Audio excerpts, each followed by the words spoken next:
Hello, everyone, and welcome to day 16 of Jesse Tree. I'm your host, Isaiah, and today's show is about the prophet Elijah. Let's get started.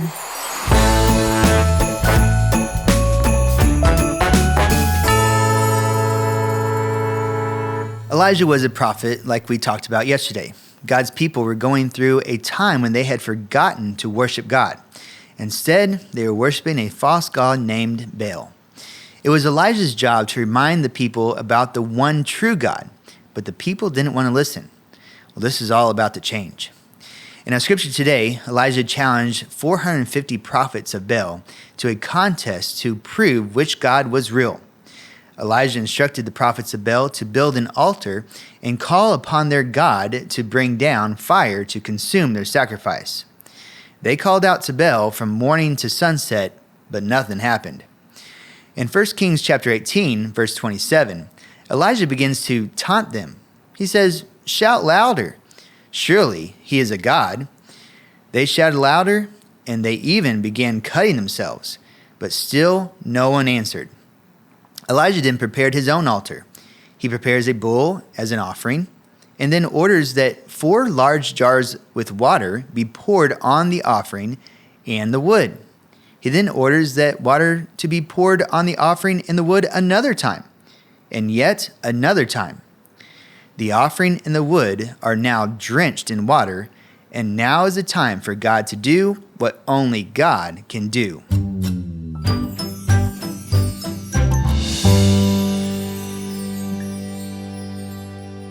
Today's scripture comes from 1 Kings chapter 18, verses 36 to 39.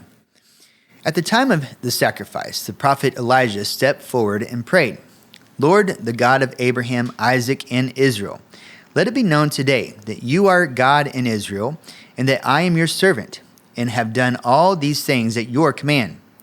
Answer me, Lord, answer me, so these people will know that you, Lord, are God, and that you are turning their hearts back again." Then the fire of the Lord fell and burned up the sacrifice, the wood, the stones, and the soil, and also licked up the water in the trench. When all the people saw this, they fell prostrate and cried, "The Lord, He is God! The Lord, He is God!" The Lord most indeed is God. He is mighty and powerful, and there is none like Him. After the people had seen what had happened, they had no choice but to fall to the ground and declare who the one true God is.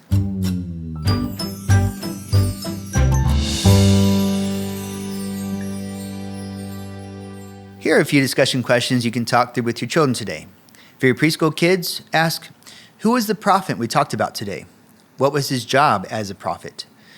What were God's people doing that was wrong? And who is the only one who we should worship? For your elementary age kids, ask, why do you think the people had forgotten about God? What do you think God wanted the people to learn from this miracle? What does this story show us about the difference between false gods and the one true God? And then for your middle and high school students, ask, what are some false gods or distractions people might worship today instead of God? What is one thing you can do this week to put God first and not let other things take His place in your heart?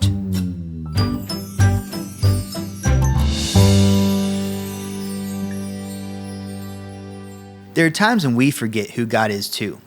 We may not worship Baal, but we can still put other things before God, like money, friends, success, or our phones.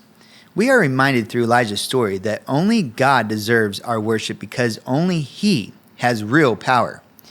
Just like God sent fire to show His power, He later sent something even greater, Jesus. He sent Jesus to show His love. On the cross, Jesus showed the world that He alone can save, forgive, and bring us back to God. Well, thank you for joining me for today's episode. Tomorrow, we'll be talking about Daniel in Daniel chapter 6. Until then, if you haven't already, take a few minutes today and let us know that you're joining us on this Jesse Tree journey. Just go to fbmaryville.org/jessetree and hit that button that says we are participating. You can also give us feedback on the show by leaving us a rating and review on your favorite podcast platform.